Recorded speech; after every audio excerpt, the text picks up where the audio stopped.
Praise the lord. ప్రభు యేసుక్రీస్తు నామములో కూడి చేరి వచ్చిన మీ అందరికీ వందనాలు. దేవునికి స్తోత్రం. ఈ సమయంలో ఈనాటి వాక్య ధ్యానంలోనికి వెళ్ళిపోదాం. ఈనాటి వాక్య ధ్యానము కొరకై పరిశుద్ధ గ్రంథమైన బైబిల్ నుండి లూకా సువార్త మొదటి అధ్యాయము 13వ వాక్యాన్ని చదువుకుందాం.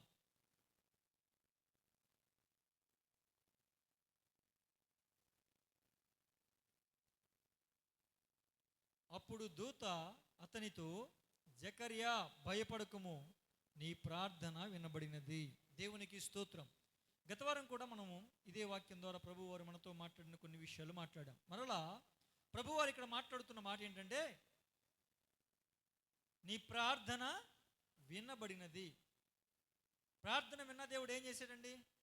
ప్రార్థన విన్న దేవుడు ఏం చేశాడు? జవాబులు దయచేశాడు. వేటి నుంచి ప్రభు కార్యాలు చేస్తారు, ఏ విషయాల్లో కార్యాలు చేస్తారని మనం కొన్ని విషయాలు, ఏ విషయంలోనైనా కార్యం చేయగల దేవుడు మనకున్నాడు, అది మనందరికీ తెలుసు. కానీ కొన్ని విషయాలు ప్రభువు మనకి తెలియపరిచినవి మనం నేర్చుకున్నాం. ఈ వారం అసలు ప్రార్థన ఆలకిస్తాడు, మీ ప్రార్థన ఆలకించాను అని చెప్పాడు కదా. అసలు ఎవరి ప్రార్థన ఎందుకు ఆలకిస్తాడు, ఎవరి ప్రార్థన ఆలకిస్తాడు, జవాబు ఎలా ఇస్తాడు అనే విషయాలు నేర్చుకుందాం. ఓకేనండి. అసలు ప్రార్థన ఎందుకు ఆలకిస్తాడు అని కనుక మనం ఆలోచన చేస్తే, ఇప్పుడు ఒక తల్లిదండ్రులకి పిల్లలు ఉంటారు. ఆ పిల్లలు చేసిన మనవి తల్లిదండ్రులు ప్రేమతో వింటారా వినరా? చెప్పాలి మీరు. వింటారా వినరా? వాళ్ళ అవసరం, వాళ్ళకున్న ఇరుకు, వాళ్ళకున్న కష్టం, వాళ్ళకున్న బాధ వాళ్ళు చెప్పినప్పుడు, వాళ్ళు పడుతున్నటువంటి ఏదైనా ఒక వేదన మీకు తెలియపరిచినప్పుడు ఖచ్చితంగా ప్రేమతో తండ్రి వింటాడా లేదా? తల్లి వింటుందా లేదా? దేవుని బిడ్డలారా, అలాగే ఇక్కడ పరలోకమందున్న తండ్రి మనల్ని ప్రేమించుచున్నాడు గనక మనల్ని ప్రేమించే తండ్రి మన ప్రార్థన వింటారు. దేవునికి స్తోత్రం. అందుకే మత్తయి సువార్త 6:6 ప్రకారం దేవుడు ఏం చేస్తాడండి? ప్రేమించే తండ్రి. అంటే తండ్రి తన పిల్లలు మాట వినడానికి ఎలా ఇష్టపడతారో అలాగే మన మాటలు, ఆయనతో మాట్లాడే మాట ఏంటి? మనం ప్రార్థనేగా. ప్రార్థన చేయటువంటి దేవునితో మాట్లాడుట. మనము ఆయనతో మాట్లాడే మాటలు కానీ, మనము ప్రార్థించే విషయాలు కానీ ఖచ్చితంగా ప్రభువారు వింటారు. ఎందుకు వింటారు అంటే, ఆయన తండ్రి, మనం పిల్లలం. ఆయన తండ్రి స్థానంలో ఉన్నారు, మనము పిల్లల స్థానంలో ఉండగలగాలి. ఎవరు దేవుని పిల్లలు అనే విషయం ప్రభు చిత్తమైతే తప్పకుండా మాట్లాడదాం. మనకు తెలుసు కాబట్టి గతంలో ఒకసారి 1-2 విషయాలు చెప్పినట్టున్నాను. ఆయన తండ్రి గనక మనం పిల్లల గనక ఖచ్చితంగా మన ప్రార్థన ఆయన వింటారు. ఎందుకు వింటారండి? మనము ఆయన పిల్లలము గనక వింటారు. మరలా ఎందుకని వింటారు అంటే, ప్రార్థన చేయమని ఆజ్ఞాపించారు గనక, ఆజ్ఞను మనం పాటిస్తున్నాం గనక మన ప్రార్థన వింటారు. ఫిలిప్పీయులకు రాసిన పత్రిక 4వ అధ్యాయం 6వ వచనంలో మనల్ని నిరంతరం ప్రార్థించమని ప్రభువారు ఆజ్ఞాపించారు. ఇప్పుడండి నిరంతరం, ఏదో వారానికి ఒకసారి ఆదివారం చర్చిలో కానీ, నెలకొకసారి కృతజ్ఞత కూడికలో కానీ సందర్భానుసారంగా ప్రార్థించేది కాదు, నిరంతరము ప్రార్థించవలసిన వారమై ఉన్నాం. కనుక నిరంతరము ప్రార్థించేది ఎప్పుడు? మనం నిరంతరం ప్రార్థించమని ఆజ్ఞాపించాడు కనుక ఎప్పుడు కూడా మనం ప్రార్థించే వారముగా ఉండాలి. దేవునికి స్తోత్రం. హల్లెలూయా. అందుకనే ప్రభువారు మన ప్రార్థన వింటారు. అందుకే అంటారు, దేనిని గూర్చి చింతపడకుడి గాని ప్రతి విషయములను ప్రార్థన విజ్ఞాపనల చేత కృతజ్ఞతాపూర్వకముగా మీ విన్నపములు దేవునికి తెలియజేయుడి అన్నాడు. ఏ విషయాన్ని గురించి మీరు చింతించాల్సినటువంటి అవసరం లేదు. మీకున్న కష్టాన్ని బట్టి, ఇరుకును బట్టి, ఇబ్బందిని బట్టి, శ్రమ కొలిమిని బట్టి మీరు ఒకవేళ చింతపడుతున్నారేమో, మీ చింత యావత్తు ఆయన మీద వేయమని చెప్తున్నారు. ఆ చింత నిమిత్తమైనటువంటి విషయాలు ప్రార్థనాపూర్వకంగా, విజ్ఞాపనాపూర్వకంగా, కృతజ్ఞతాపూర్వకంగా ప్రభువుకి తెలియచేయమని చెప్పారు గనుక ఆయన చెప్పిన ఆజ్ఞను మనము పాటిస్తే మన ప్రార్థన ప్రభువారు వింటారు. దేవునికి స్తోత్రం. హల్లెలూయా. అలాగే పేతురు గారు రాసిన మొదటి పత్రిక 5వ అధ్యాయం 7వ వచనంలో ఆయన మిమ్మును గూర్చి చింతించుచున్నాడు గనుక మీ చింత యావత్తు ఆయన మీద వేయుడి అన్నాడు. చింతించుచున్నాను అన్న దగ్గర పుట్టినట్లు ఏం రాసిందంటే లక్ష్య పెట్టుచున్నాడు. ఆయన మిమ్మల్ని లక్ష్యం చేశాడు. ఆయన మీ మీద గురి నిలిపాడు. ఆయన మీ మీద ఆయన దృష్టిని నిలిపాడు కనుక మీరు చింతించాల్సిన అవసరం లేదు. మీ చింతను ఆయన మీద వేస్తే ఆ చింత నుంచి, మీ చింత నుంచి ఖచ్చితంగా ప్రభువారు తప్పించుటకు సమర్థుడైన దేవుడు. మరి మన చింత ఆయన మీద వేయడం అంటే ఏంటి? ప్రభువా, ఇదిగో ఈ భారం నేను వేయలేకపోతున్నా, ప్రభువా ఈ కష్టం నేను భరించలేకపోతున్నా, కనుక ఈ కష్టం నుంచి నన్ను తీసి ఈ కష్టాన్ని నువ్వే తొలగించాలి అని మన చింతను ఆయనకు తెలియపరచటమే దేవునికి స్తోత్రం. హల్లెలూయా. ప్రార్థన ద్వారా మన భారాలను ఆయన మీద వేయటమే. ఆయనే మన భారాన్ని ఆయన మీద వేయమన్నాడు, మన చింతను ఆయన మీద వేయమన్నాడు కనుక మనం ఆ పని చేస్తే ప్రభువు మాటను నెరవేర్చిన వారమవుతాం. ప్రభువు మాట ప్రకారం ప్రార్థించిన వారమవుతాం కనుక మన ప్రార్థన ప్రభువు ఆలకిస్తాడు. దేవునికి స్తోత్రం. హల్లెలూయా. హల్లెలూయా. అంత మాత్రమే కాదు, మత్తయి సువార్త 6వ అధ్యాయంలో అందరూ పరలోక ప్రార్థన అని పిలుచుకుంటారు, కానీ అది పరలోక ప్రార్థన ఏం కాదు. సరే, ఎలా పిలుచుకున్నా మనకెందుకు, ప్రార్థన. దేవుడే ఈ విధంగా మీరు ప్రార్థన చేయండి అని చెప్పారా లేదా? చెయ్యండి అని చెప్పటమే కాదు, ఆ సందర్భంలో అది పరలోక ప్రార్థన అని అంటారు, కానీ ప్రార్థన ఇలా చెయ్యండి అని నేర్పించారు. దేవునికి స్తోత్రం. హల్లెలూయా. ఏమి నేర్పించారండి? ప్రార్థన ఇలా చేయాలని నేర్పించారు. ప్రభువే ప్రార్థన నేర్పించింది. దేనికి?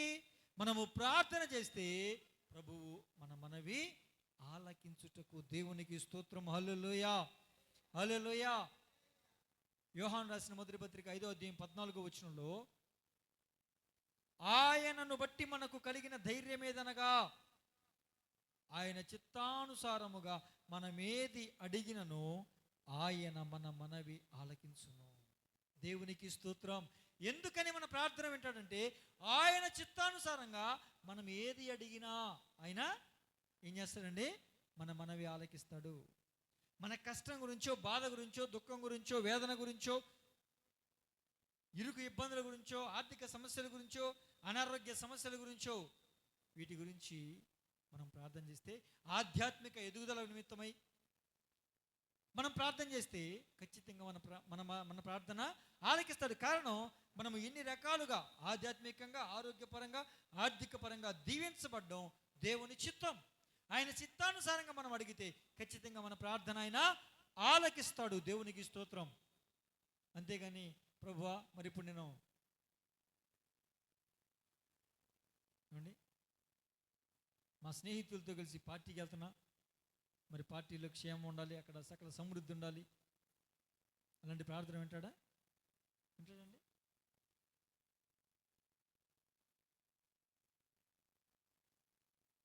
ఎవరో ఒక దైవజనులు చెబితే విన్నా, ఒక అతనంట ప్రార్థన చేసేదంట. ఏమని ప్రార్థన చేశాడు తెలుసా? అసలు క్రీస్తుని ఎరిగిన తర్వాత సినిమాలు చూడటమే తప్పు. అందుట్లోనూ అతడు అభిమానించే ఒక హీరో సినిమా మొదటి రోజు మొదటి షోకి టికెట్ దొరకాలని ప్రార్థన చేశాడంట. ఇది ఎంత దారుణం అండి! ఆ ప్రార్థన ప్రభు ఆలకిస్తాడా? అలాంటి ప్రార్థన చేయొచ్చా? అది దేవుని చిత్తానుసారమైన ప్రార్థన. అందుకే ఇక్కడ అంటున్నాడు, ఆయన చిత్తానుసారముగా మనం ఏది అడిగినా, మీరు నా నామమున తండ్రిని ఏది అడిగితే అది మీకు అనుగ్రహిస్తాడు అని ప్రభు చెప్పారే, అదే మాటని ఇక్కడ క్రోడీకరిస్తూ పేతురు గారు రాస్తున్న మాట తెలుసా? ఆయన చిత్తానుసారముగా మీరు ఏది అడిగినా అది మీకు అనుగ్రహించబడుతుంది. దేవునికి స్తోత్రం. హల్లెలూయా. హల్లెలూయా. దేవుని బిడ్డలారా, మరి ప్రార్థన ఎందుకు ఆలకిస్తాడని చెప్పాము? ప్రార్థన ఎందుకు ఆలకిస్తాడు? ఆయన తండ్రి, మనం పిల్లలం గనక. ప్రార్థన ఎందుకు ఆలకిస్తాడండి? ఆయన తండ్రి, మనం పిల్లలం. ప్రార్థన చేయండి అని ఆజ్ఞాపించాడు కనుక ఆజ్ఞను పాటిస్తే వింటాడు.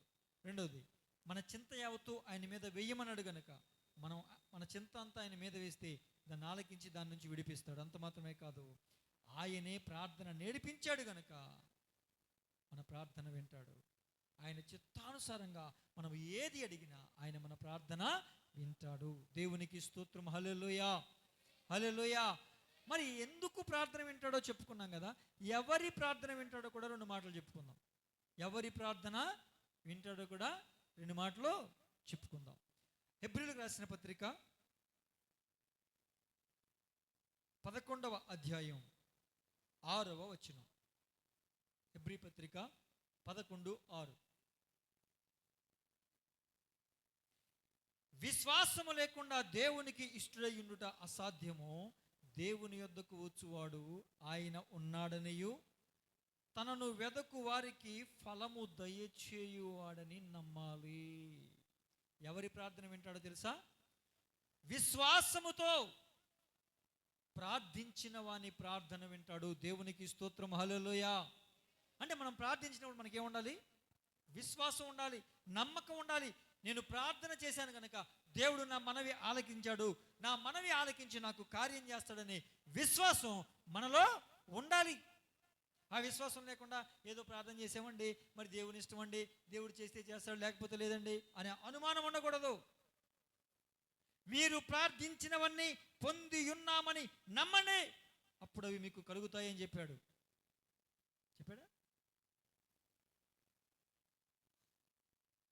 ఏదో ప్రార్థించాలి కాబట్టి ప్రార్థించటం, అడగాలి కాబట్టి అడగటం, మనుషుల్ని అడగలేక అడగటం అది కాదు. నేను ప్రభువుకి ప్రార్థన చేస్తున్నాను, నేను ప్రభువుకి ప్రార్థించిన విషయాలు ప్రభువు ఆలకించి దానికి ఖచ్చితంగా నాకు జవాబు దయచేస్తాడు అనే విశ్వాసంతో కనుక మనం ప్రార్థన చేస్తే మన ప్రార్థన ప్రభువు ఆలకించి దానికి జవాబు దయచేస్తాడు. హల్లెలూయా, హల్లెలూయా. ఎవరి ప్రార్థన వింటాడండి? విశ్వాసంతో చేసే వాళ్ళ ప్రార్థన. ప్రార్థన చేస్తారు కొంతమంది, నమ్మకం ఉండదు. అయ్యా నా భర్త మారాలి అని ప్రార్థన చేస్తాడు. సహోదరి ప్రార్థన చేస్తుంది, నా భర్త మారాలి అంటది. ఏం మారతాడు? ప్రార్థన చేసి ఆమె చెప్పిన తర్వాత బయటకు వచ్చి అబ్బాయి ఎక్కడికి వెళ్ళాడు అంటే, ఎక్కడికి వెళ్ళి ఉంటాడు, తిరుగుతాడు, ఎక్కడ మారతాడా? ఇంకంతే. ఇప్పుడు ఆ గదిలో చేసి వచ్చిన ప్రార్థన ఏమైంది? అది విశ్వాసపు ప్రార్థన. అవిశ్వాసపు ప్రార్థన. ఆ విశ్వాసానికి ఏమన్నా ఫలం వస్తుందా? క్షమించాలి, ఆ ప్రార్థనకి ఏమైనా ఫలం వస్తుందా? గదిలోనేమో నా భర్తను మార్చయ్యా అని ప్రార్థన చేసావు. అది త్రాగు నుంచి కావచ్చు, ప్యాకెట్ నుంచి కావచ్చు, తిరుగుళ్ళ నుంచి కావచ్చు, సిగరెట్, కైని, గుట్కా వీటి నుంచి కావచ్చు, ఏమండి వ్యర్థమైన ఖర్చుల నుంచి కావచ్చు. అది ఏదైనా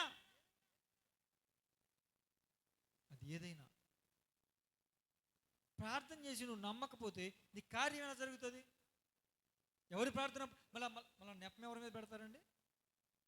ఏంటో ప్రార్థన చేస్తున్నాను కానండి అయ్యగారు, మరి కార్యం జరగట్లేదండి. అమ్మా నువ్వు ప్రార్థన చేసావు, నిజమే. విశ్వాసం ఉందా? లేదు. అందుకే నీ ప్రార్థనకి జవాబు రాలా.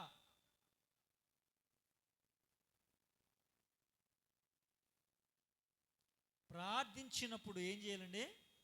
విశ్వాసము కలిగి ఉండాలి. దేవునికి స్తోత్రం. హల్లెలూయా, హల్లెలూయా. విశ్వాసంతోనే ప్రార్థన చేయాలి. ప్రభు ఏమన్నాడు? ఒకవేళ ఆ కొండతో కనిపిస్తుంది మన ఇంద్ర కొండ, ఆ కొండతో, ఇక్కడ సముద్రం లేదు కాబట్టి సముద్రంలో పడలేమని చెప్పలేం, దగ్గరలో సముద్రం లేదు కాబట్టి, ఆ కొండ పికిలించబడి కదల్చబడి చదును భూమిగా మారిపోవాలి, కొండ అంతా కూడా కరిగి వైనమైపోవాలి అని ప్రార్థన చేసామనుకోండి విశ్వాసంతో, ఆ కొండ కనిపిస్తుందా? మరుక్షణం కనిపించదు. కొండలాగా ఉండదు, మొత్తం అంతా. దేవునికి స్తోత్రం. అదేగా చెప్పాడు ప్రభువారు, నీవు విశ్వాసముతో ఈ కొండను సముద్రంలో పడు అంటే అది పడిపోద్ది. నువ్వు ప్రార్థించి అనుమానిస్తే అది జరగదు అని చెప్పాడు. ఎంత విశ్వాసం ఉండమన్నాడు? ఎంత విశ్వాసం ఉండాలండి? ఆవగింజంత విశ్వాసం ఉంటే చాలు. ఆవగింజ ఎంత ఉంటుందండి? ఆవాలు తెలుసుగా మీకు, పోపుల్లో వేస్తారుగా, వాటిలో ఒక గింజ ఎంత ఉంటుంది? పట్టుకోవడానికి కూడా కొంచెం కష్టంగా ఉంటుంది. ఒక గింజను పట్టుకోవాలంటే కొంచెం కష్టంగా ఉంటుంది. కింద పడేసి ఒక గింజ మర్చుకోవడానికి దొరకదు, అంత చిన్నది.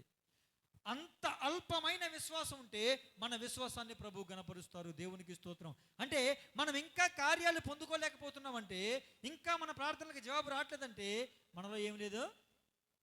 ఎంత విశ్వాసం లేదు? ఆవగింజ అంత విశ్వాసం కూడా లేదు. అది ఆవగింజంత విశ్వాసం ఉంటే చాలన్నాడు. ఆవగింజంత విశ్వాసం కూడా మన ప్రార్థనకి లేదు, మన ఆత్మీయ జీవితానికి లేదు, మన బ్రతుకులకి లేదు. కార్యాలు ఏం చూస్తాం? మళ్ళీ పైపెచ్చు దేవుడు, మరి దేవుని చిత్తం అండి. అమ్మా, ఈ అక్క అన్ని దేవుని చిత్తమే చేస్తుంది. ఈ అక్క తెల్లవారు లేచిన దగ్గర నుంచి పండుకునే వరకు మాట కానీ, ప్రవర్తన కానీ, క్రియ కానీ, పని చేసే చోట కానీ ఈ అక్క ఏం చేస్తుందండి? ఈ అన్న దేవుని చిత్తమే చేస్తాడు కదా. అందుకే మరి దేవుని చిత్తం అండి, ఇది ఒక మాట అలవాటైపోయింది. దేవుని చిత్తం అంటే ఆయన మీద వేసేయటమే. ఏది దేవుని చిత్తం? అవిశ్వాసంగా ప్రార్థన చేయమని చెప్పాడు దేవుడు. ఏమన్నా నీకు విశ్వాసం లేదు, నువ్వు విశ్వసించి ప్రార్థించట్లేదు, నమ్మిన వాని వలన ఏం జరుగుతాయి అని చెప్పాడు? సూచక క్రియలు జరుగుతాయని చెప్పాడు. నేను ప్రార్థన చేశా, ఈ దురాత్మ పోద్దని నమ్మితేనే జరుగుద్ది. నేను ఏదో ప్రార్థన చేయలేక చేసాం, కానీ ఆ దురాత్మతో నాకెందుకండి? మళ్ళీ అది నన్ను ఆయన కలుస్తే, అది ఆయన కలుస్తే ఇదో భయం, ఇంకేం పోద్ది? అవిశ్వాసంతో ప్రార్థన చేస్తే ప్రభు వినడు. ఎవరి ప్రార్థన వింటాడు? విశ్వాసముతో ప్రార్థించిన వారి ప్రార్థన ప్రభు వింటాడు. దేవునికి స్తోత్రం. హల్లెలూయా, హల్లెలూయా. ఇక రెండోదిగా అలాంటి విశ్వాసం మన కనాను స్త్రీలో చూస్తాం. 12 సంవత్సరాల రక్తస్రావం కలిగిన స్త్రీలో చూస్తాం. ఆమె మనస్సులో ప్రార్థన చేసుకుంది, చెంగు ముట్టుకుంటే, ఆయన వస్త్రపు చెంగు ముట్టుకుంటే నేను స్వస్థపడిపోతా. ప్రభువారు ఏమన్నారండి? చూసారా? అందరూ చూసారా? ఇదిగో ఎవరు అక్కడ నా వస్త్రాన్ని ముట్టుకున్నారు అని అడిగితే, నాలో నుంచి ప్రభావం వెళ్ళింది, నన్ను ఎవరో ముట్టుకున్నారని అడిగితే శిష్యులు అంటారు, ప్రభువా, ఇన్ని వేల మంది జనంలో ఎవరో ఒకళ్ళు తగులుతూ ఉంటారు, ఎవరు ముట్టుకుంటారు, నేను పని కట్టుకుని పదా వెళ్దాం పదా అంటే, నాలో నుంచి ప్రభావం బయలు వెళ్ళింది, నన్ను ఎవరో ముట్టుకున్నారు వాళ్ళు తెలియాలి అంటే భయంగా వచ్చింది. అయ్యా నేనే అంది. ఆమె సమస్య ఏంటండి? 12 సంవత్సరాల నుంచి రక్తస్రావంతో బాధపడుతుంది. అనేక మంది వైద్యుల దగ్గరికి వెళ్ళింది. ఇక్కడ వాక్యం ఉన్నమాట చెప్తున్నా. అనేక మంది వైద్యుల్ని సంప్రదించింది, అయినా ఆ వ్యాధి నుంచి స్వస్థత కలగలేదు. అనేక ప్రయత్నాలు చేసింది, స్వస్థత కలగల. కానీ చివరికి ఊరి నుంచి వెలివేయబడింది. కానీ ప్రభువారు ఆ మార్గం గుండా వెళుతున్నారని తెలిసి ఒకే ఒక్క విశ్వాసం, దృఢమైన విశ్వాసం. అదేంటి తెలుసా? నేను ఆయన ముందుకెళ్ళి, అయ్యా నా కోసం, నాకు ఈ రోగం ఉంది, బాగు చేయ ప్రభు అని మాట్లాడలేను, నాకంత ధైర్యం చాలదు. ఈ లోపు ఒకవేళ నేను ముందుకెళ్ళే ప్రయత్నం చేసిన ఈ మనుషులందరూ నువ్వు మనుషుల్లోకి ఎందుకు వచ్చావని చెప్పి నన్ను తోసేస్తారేమో. కనుక ఆయన తెలియకుండా చాటుగా వెళ్ళి ఆయన వస్త్రపు చెంగుని ముట్టి వచ్చేస్తా, స్వస్థపడిపోతా అంటే ఆయన పిలిపించాడు. అమ్మా అని ఏమన్నాడండి? సాక్ష్యం చెప్పు సాక్ష్యం చెప్పు. మరి నేను యేసు ప్రభు వస్త్రపు చెంగు ముట్టుకుందాం అనుకున్నానండి, ముట్టుకోగానే యేసు ప్రభు వస్త్రపు చెంగు ముట్టుకోగానే ప్రభావం నాకు తగ్గిందండి, నేను స్వస్థపరచబడ్డానండి, నాకు రక్తధార కట్టేసిందండి, అసలు యేసు ప్రభు అండి అని చెప్పిందండి, అని చెప్పించాడండి. నువ్వు స్వస్థపడ్డావంటే నా వస్త్రం, నువ్వు స్వస్థపడ్డావంటే అది కాదు. ఏమన్నాడు? నీ విశ్వాసమే నిన్ను స్వస్థపరిచింది. దేవునికి స్తోత్రం. హల్లెలూయా, హల్లెలూయా. విశ్వాసంతో చేసిన ప్రార్థనకి ప్రభు జవాబు వెంటనే అనుగ్రహిస్తారు. దేవునికి స్తోత్రం. హల్లెలూయా. మరి ఇంకెవరు ప్రార్థనలు ఆలకిస్తారో చూద్దాం. యాకోబు పత్రిక 5వ అధ్యాయం 16వ వచనంలో చూస్తే, నీతిమంతుల ప్రార్థన,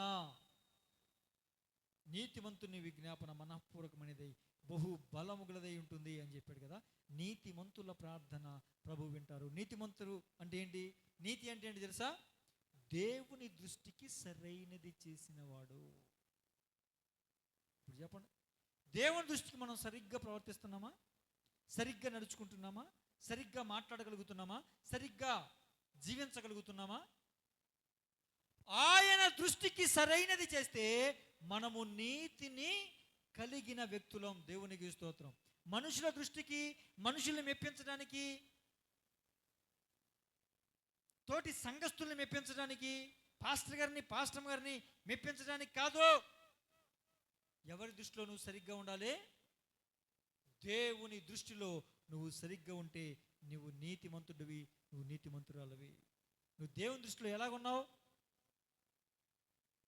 దేవుని దృష్టిలో నీ జీవితం ఎలా ఉంది? దేవుని దృష్టిలో నీ నడవడిక ఎలా ఉంది? దేవుని దృష్టిలో నీ ప్రవర్తన ఎలా ఉంది?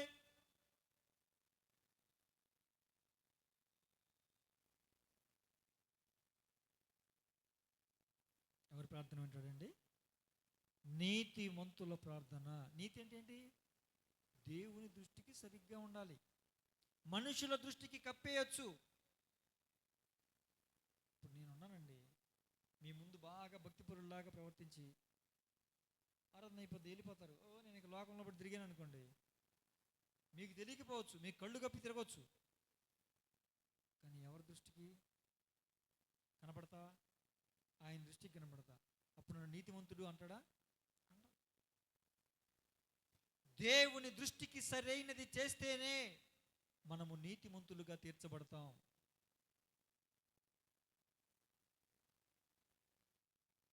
నీతిమంతులు చేసిన ప్రార్థన ప్రభు ఆలకిస్తాడు. దేవునికి స్తోత్రం. హల్లెలూయా, హల్లెలూయా, దేవునికి స్తోత్రం. ఇంకా మరొక విషయాన్ని చూస్తే కీర్తనల గ్రంథం 66:18 ఉంటుంది, పాపాలు ఒప్పుకున్న తర్వాత చేసే ప్రార్థన. ఇప్పుడండి, పాపాలు ఒప్పుకుని చేసే ప్రార్థన ప్రభు వింటారు. దేవునికి స్తోత్రం. హల్లెలూయా, హల్లెలూయా. నా హృదయములో నేను పాపమును లక్ష్యము చేసిన ఎడల ప్రభువు నా మనవి వినకపోవును. పాపం చేయడం కాదు లక్ష్యం, అంటే అవకాశం లేదు కానీ లేకపోతే అలా చేయడానికి మన మనసు రెడీగా ఉంటుంది, దాన్ని లక్ష్యం చేయడం అంటారు. అదవుతుందండి. మన హృదయములో పాపమును లక్ష్యము చేసిన ఎడల ప్రభువు మన మనవి వినడు. అందుకే మనం ఏం చేయాలి? మన ప్రతి పాపాన్ని, ప్రతి అవిధేయతను, ప్రతి ఒక్క మలినాన్ని ప్రభు సన్నిధిలో కడుక్కొని, ఒప్పుకొని, విడిచిపెట్టి పశ్చాత్తాపంతో, కన్నీటితో ఆయన పాదాలు పట్టుకుని ఏం చేయాలి? మనం ప్రార్థన చేస్తే మన ప్రార్థన ప్రభు ఆలకిస్తారు. దేవునికి స్తోత్రం. హల్లెలూయా. అందుకే 1 యోహాను పత్రిక 1:9 అంటాడు, మన పాపాలు ఒప్పుకొనినప్పుడు ఆయన నమ్మదగిన వాడును నీతిమంతుడును గనుక మన పాపములను క్షమించి సమస్త దుర్నీతి నుండి మనలను పవిత్రులుగా చేయును. దేవునికి స్తోత్రం. హల్లెలూయా. మన పాపాలు ఒప్పుకుని విడిచిపెడితేనే ఆయన మన పాపాలని కడిగి సమస్త విధములైన దుర్నీతి నుంచి మనలను నీతిమంతులుగా చేస్తాడు. పాపాలు ఒప్పుకోకుండా నువ్వు ఎంత ప్రార్థన చేసినా నీ పెదవుల నుంచి ఒకవేళ ప్రార్థన బయటకు వస్తుందేమో, కానీ నీవు ప్రార్థించే గదిలో నుంచి కూడా ప్రార్థన బయటికి వెళ్ళదు. నీ స్వరం కాదు ప్రభు దగ్గరికి చేరడానికి. నీ స్వరం ఏమన్నా మైకి పెట్టుకుని బయటికి పెడితే అందరూ వింటారు, లేదు కొంచెం నోరు గట్టిదైతే ఎంతమందికి వినపడుతుందో అంతమందికి వినపడుతుంది. అది కాదు.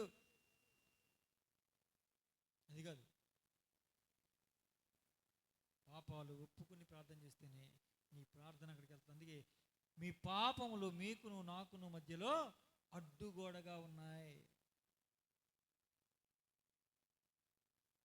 తెల్లవారు లెగిస్తే మనం చేసేది ఏంటి? పాపం, దోషం, అతిక్రమం, అన్యాయం, మోసం, అబద్ధం. కానీ దేవుడు ఏం చేయాలి? మనకి మన ప్రార్థన వినేయాలి, మన ప్రార్థన ఆలకించేయాలి, జవాబు వెంటనే వచ్చేయాలి, కార్యం వెంటనే జరిగిపోవాలి. అలాగైతే దేవుడు సూపర్. హల్లెలూయా, అసలు మా దేవుడు అండి. అప్పుడు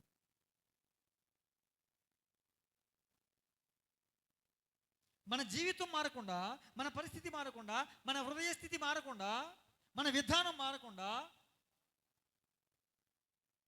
ప్రార్థన చేస్తే ప్రభు ఎక్కడ వింటాడు? ఎందుకు వింటాడు?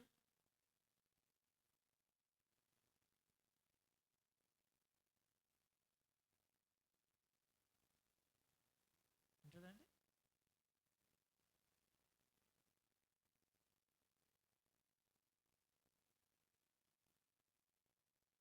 దేవుని బిడ్డలారా, మీరు ఆలోచించేయండి. పాపాలు ఒప్పుకుని మనము ప్రార్థించే వారముగా ఉండాలి. దేవునికి స్తోత్రం, హల్లెలూయా. ఎవరి ప్రార్థన వింటాడండి? విశ్వాసంతో ప్రార్థించే వారి ప్రార్థన వింటాడు. 2, నీతిమంతుల ప్రార్థన వింటాడు. 3, పాపాలు ఒప్పుకుని చేసేవారి ప్రార్థన ప్రభువు వింటాడు. ఇక ప్రార్థనకి జవాబులు ఎలాగిస్తాడు? ప్రార్థన ఎందుకు వింటాడో చెప్పా. ఏమండి, ఎవరి ప్రార్థన వింటాడో చెప్పుకున్నాం. ప్రార్థనకి జవాబు ఎలా ఇస్తాడు? నువ్వు ప్రార్థన చేసి, ప్రభువా ఇదిగో ఈ కార్యం ఇలా జరగాలి, ఈ కార్యం ఇలా జరగాలి, ఇది ఇలాగే జరగాలి. అలా జరగవచ్చు, జరగకపోవచ్చు. అలా జరగవచ్చు, జరగకపోవచ్చు. కారణం ఏంటి? యెషయా గ్రంథం 55వ అధ్యాయం 8 నుంచి 9 వచనాలు కనుక మనం చదివితే, యెషయా గ్రంథం 55, 8, 9 వచనాలు చదివితే, నా తలంపులు మీ తలంపులు వంటివి కావు, మీ త్రోవలు నా త్రోవల వంటివి కావు. ఆకాశము భూమికి పైగా ఎంత ఎత్తుగా ఉందో, మీ మార్గములు నా మార్గములకు అంత దూరంగా ఉన్నాయి. మీ తలంపుల కంటే నా తలంపులు అంత ఎత్తుగా ఉన్నాయి అంటాడు. దేవునికి స్తోత్రం, హల్లెలూయా. అర్థమవుతుందండి?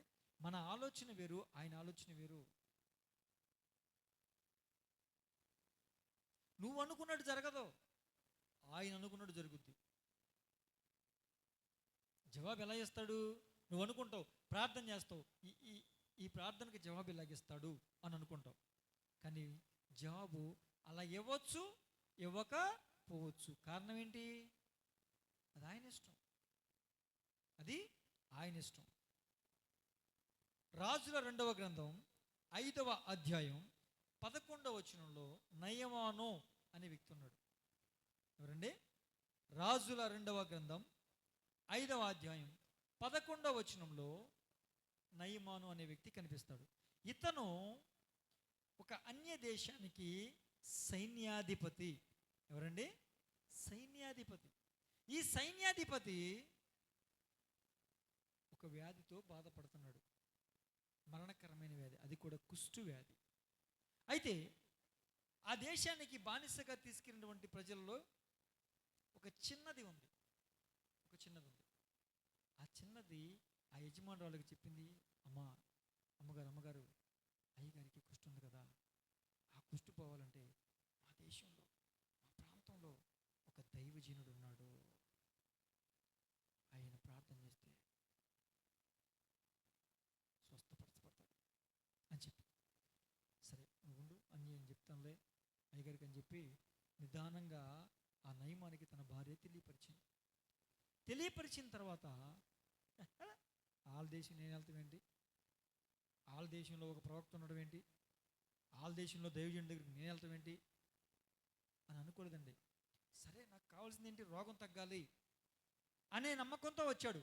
రోగము తగ్గాలి అనే విశ్వాసంతోనే వచ్చాడు. వస్తానే వచ్చే ముందు మామూలుగా రాలేదండి. ఎందుకంటే అతను వేరే దేశానికి సైన్యాధిపతి, వేరే దేశం రావాలి, వాళ్ళు ప్రోటోకాల్ ఉంటుంది. ఆ రాజుగారికి లెటర్ రాసి, మేము ఇలాగ వస్తున్నాము, మా సైన్యాధిపతి ఇలాగ వస్తున్నాడు, కొంచెం ఒక పని ఉంది, ఒక దైవజనుడిని కలవాలి అంటే ఈ రాజుగారు పర్మిషన్ ఇచ్చారు. ఓకే, అప్పుడు వచ్చారు. ఆ సైన్యాధిపతి వస్తూ అనేక మంది సైన్యం వస్తారుగా, దాంతోపాటు కొన్ని కానుకలు కూడా తెచ్చాడు. అంటే నయమాన్ ఏమనుకున్నాడంటే, ఇప్పుడు నేను ఆ దైవజనుడిని కలుస్తా, దైవజనుడిని కలవగానే దైవజనుడు నాకు ప్రార్థన చేసి తన చెయ్యి ఇలా ఆడిస్తాడు, అల్లాడిస్తాడు.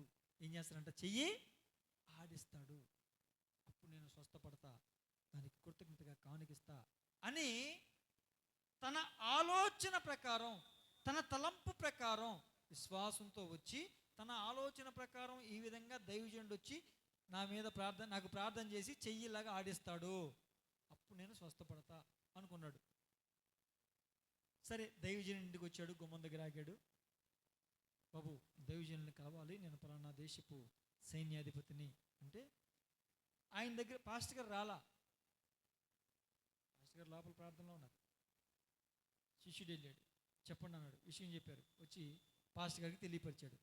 తెలియపరిస్తే నయమాను వెళ్ళి యోర్దాను నదిలో 7 సార్లు మునగమని చెప్పు అని చెప్పాడు.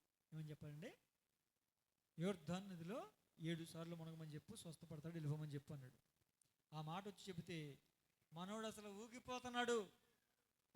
నేను దైవజనుడి దగ్గరికి వస్తే ఆ దైవజనుడి నా దగ్గరికి వస్తాడు, నాకు ప్రార్థన చేస్తాడు, తన చెయ్యి నా మీద అల్లాడిస్తాడు అని అనుకున్నా. ఇప్పుడు ఏమన్నాడు దైవజనుడు? నదిలో మునగాల. మా దేశంలో లేవా నదులు? మా దేశంలో లేవా చెరువులు? మా దేశంలో లేవా సముద్రాలు? అసలు మా దేశంలో నీళ్ళు లేవనా? వీళ్ళ దేశం వచ్చి వీళ్ళ నదిలో మునగాల. నేను మునగను. ఏం దైవజనుడు అయ్యా మీ దైవజనుడు? మా దేశంలో నీళ్లు లేకొచ్చామా, నదులు లేకొచ్చామా అని అన్నాడు. అని వెళ్ళిపోతున్నాడు. అయితే తనతో పాటు ఒక సైన్యం వచ్చి సైన్యాధికారి వచ్చినప్పుడు సైన్యం వస్తుందా లేదండి? ఎంపీ గారు వస్తేనే ఎస్కాట్ వస్తారుగా. మరి అలాంటిది హోమ్ మినిస్టర్ వస్తే కొంచెం ఎక్కువ ఎస్కాట్ ఉంటారుగా. వచ్చారు. ఆళ్ళల్లో ఒక సైనికుడు చాలా మంచోడు. అతను అన్నాడు, సార్ నయమాన్ గారు, ఏంట్రా? ఏం లేదు సార్, ఇప్పుడు ఆ దైవజనుడు కొంత బంగారం, కొంత వెండి, కొంత వస్త్రాలు, కొంత కానుక ఇమ్మంటే మీరు ఇస్తారా అన్నాడు. నేను ఎంతైనా ఇస్తా, నా రేంజ్కి ఎంతైనా ఇస్తా అని అన్నాడు. ఏమండి, ₹1 ఖర్చు లేకుండా నీళ్ళల్లో మునిగి లేకమన్నాడు. ₹1 ఖర్చు లేదు, చేస్తే పోలా అన్నాడు. అంత మాట అంటావేంటారా? నా ఈగో హట్ అయిందిరా, నా ఈగో హట్ అయింది. నేను నీళ్ళలో మునగడం ఏంట్రా? మన దేశంలో నీళ్ళు లేవా, ఇక్కడికి వచ్చాం అన్నాడు. పోన్లేండి సార్, ఏదో మునిగితే పోలా, అయితే అవుద్ది, లేకపోతే లేదు, ఎలాగో వెళ్ళిపోవాలని నిర్ణయించుకున్నాగా, ఆ వెళ్ళిపోయేది ఏదో మునిగి వెళ్ళిపోదాం అన్నాడు. అంటే అంతేనంటావా? అంతే సార్, ఒకసారి వెళ్ళి మునిగాడు. ఒకసారి మునిగాడు. ఇది ఎంక చూస్తున్నాడు. ఒకసారి కదా అయింది. 3 సార్లు మునిగాడు. మళ్ళీ ఇటు వైపు చూస్తున్నాడు. మునగండి సార్. 5 సార్లు మునిగాడు. 6 సార్లు 6 సార్లు అయిపోయింది. ఇంకొకసారి ఉందా మునగండి సార్ అన్నాడు. 6ఓసారి మునిగిన తర్వాత 7ఓసారి ఉందా? 7ఓసారి మునిగి పైకి లేచినప్పుడు ఆ కుష్టు దేహం మొత్తం కూడా ఏమైందండి? కుష్టు దేహం మొత్తం కూడా ఏమైంది? పసి పిల్లవాని దేహం వలె స్వస్థపరచబడ్డాడు. దేవునికి స్తోత్రం. హల్లెలూయా, హల్లెలూయా. ఓరి నాయన, నువ్వు ప్రార్థన చేసినప్పుడు, నువ్వు విశ్వాసం ఉంచినప్పుడు దేవుడు కార్యం ఇలా చేస్తాడు. నీ తలంపు కాదు. ఆయనకు విధానం ఉంటుంది, ఆయనకు ఆలోచన ఉంది, ఆయనకు పద్ధతి ఉంది, ఆయన చెయ్యాలని నిర్ణయించుకున్నటువంటి ఒక నిర్ణయం ఉంది. ఆ నిర్ణయాన్ని పక్కన పెట్టి నీ ఆలోచన ఏమి ఇంప్లిమెంట్ చేయడు. జాబులు ఎలాగిస్తాడండి? జాబులు ఎలాగిస్తాడు? ఆయనకు నచ్చినట్లుగా, ఆయన నిర్ణయించినట్లుగా జవాబిస్తాడు. నువ్వు అనుకున్నట్టు జవాబు రాదు. ప్రభా, హల్లెలూయా, ఇప్పుడు నేను ప్రార్థన చేస్తున్నాను ప్రభా, ఇదిగో అయిపోవాలి ప్రభా అంటే, ఇలాగైపోవాలి ప్రభా, అలాగైపోవాలి ప్రభా, అసలు అక్కడ అలా జరగాలి ప్రభా, ఇక్కడ ఇలా జరగాలి అంటే ప్రభువుకి ఎలా చెయ్యాలో కూడా నువ్వు చెప్పేస్తావు. మనం చేస్తావు కదండి ప్రార్థనలో. ప్రభువా, ఇదిగో ఈ విషయంలో నువ్వు వాళ్ళతో ఇలా మాట్లాడు, వాళ్ళతో మాట్లాడు ప్రభువా, దర్శించు ప్రభువా, అది ప్రార్థన. నువ్వు ఎలా మాట్లాడు, నువ్వు వాళ్ళతో ఈ మాట మాట్లాడు. మీకు మాట చెప్పనా? నువ్వు వాళ్ళతో ఈ మాట మాట్లాడు అంటే దేవుడు ఖచ్చితంగా ఆ మాట మాట్లాడతాడు. ఎప్పుడు తెలుసా? నువ్వు ప్రభువా, ఇదిగో ఈ విధంగా కార్యం చేయ ప్రభువా అంటే ప్రభు ఆ విధంగానే కార్యం చేస్తాడు. ఎప్పుడు తెలుసా? నీకు దేవునికి ఉన్న సంబంధాన్ని బట్టి, అనుబంధాన్ని బట్టి. దేవునికి స్తోత్రం. హల్లెలూయా, హల్లెలూయా. ఆ అనుబంధము, ఆ సంబంధం లేకుండా ఇలా చేయ ప్రభా, అలా చేయ ప్రభా, వాళ్ళతో ఈ మాట మాట్లాడు ప్రభా, వాళ్ళతో ఈ పని చేయడు. నీకు ఆయనతో ఉన్న సంబంధం లేదు, ఏమీ లేదు. నువ్వు ప్రార్థన చేస్తున్నావు, విశ్వాసం ఉంది, ప్రార్థన చేయి, ఈ విషయంలో కార్యం చేయ ప్రభు అని ప్రార్థన చేయగాని, అలా చేయ ప్రభా, ఇలా చేయ ప్రభా, ఈ మాట మాట్లాడాలని ఆయన తండ్రి. ఓ హల్లెలూయా, అయిపోద్ది. మరి అయిపోద్దండి. దేవుడు జవాబు ఎలాగిస్తాడండి? ఆయన నిర్ణయం చొప్పున, ఆయన తలంపు ఆలోచన చొప్పున, ఆయన విధానము చొప్పున, ఆయన అనుకున్న ప్రకారం నీ ప్రార్థనకి జవాబు వస్తుంది. కానీ నువ్వు ఎక్స్పెక్ట్ చేసిన ప్రకారం జవాబు రాదు. దేవునికి స్తోత్రం. హల్లెలూయా, హల్లెలూయా. దేవుని బిడ్డలారా, కనుక ప్రార్థనలు ఆలకిస్తాను, మీరు భయపడొద్దు అని చెప్పాడు కదా. ఎందుకు ప్రార్థనలు ఆలకిస్తారంటే ఆయన తండ్రి, మనము పిల్లలం గనక. ఆయన ప్రార్థన చేయమని ఆజ్ఞాపించాడు గనక ప్రార్థన వింటాడు. మన చింతంతా ఆయన మీద వేయమన్నాడు గనక అలా చేస్తే మన ప్రార్థన వింటాడు. అసలు మీరు ప్రార్థన ఈ విధంగా చేయాలి అని ఆయన నేర్పించాడు గనక మన ప్రార్థన వింటారు. దేవునికి స్తోత్రం. హల్లెలూయా, హల్లెలూయా. దేవుని చిత్తానుసారంగా చేసిన ప్రార్థన ఆయన వింటాడు. ఎవరి ప్రార్థనలు వింటాడు అంటే విశ్వాసంతో చేసేవారి ప్రార్థన వింటాడు, నీతిమంతులమై చేసే ప్రార్థన వింటాడు, పాపాలు ఒప్పుకొని చేసేవారి ప్రార్థన వింటాడు. ప్రార్థనకు జవాబు ఎలాగిస్తాడు అంటే ఆయన తలంపు చొప్పున, ఆయన ఆలోచన చొప్పున, ఆయన నిర్ణయం చొప్పున నీ ప్రార్థనకి జవాబు వస్తుంది. కానీ నువ్వు ఎక్స్పెక్ట్ చేసినట్లు, నువ్వు అనుకున్నట్లు నీ ప్రార్థనకి జవాబు రాదు. కనుక ప్రార్థనలో ఆలకించే దేవుడు మనకున్నాడు కనుక మనం ఎలా ప్రార్థించాలండి? ప్రార్థించాలి అన్న విషయం మనకు తెలుసు, మనం ప్రార్థిస్తున్నాం. కానీ విశ్వాసంతో ప్రార్థించాలి, నీతి కలిగి ప్రార్థించాలి. మూడోది, పాపాలు ఒప్పుకొని ప్రార్థించాలి. అప్పుడే నీ ప్రార్థనలకు జవాబు వస్తుంది. కనుక దేవుడు ఈ వాక్య ప్రకారం మనం ప్రార్థించి ఆయన యొద్ద నుంచి జవాబులు పొందుకోగలిగే కృప ప్రభు మనకి నిండుగా మెండుగా దయచేసి నడిపించునుగాక. ఆమేన్. ప్రార్థన చేసుకుందాం బిడ్డ, ప్రార్థన చేసుకుందాం.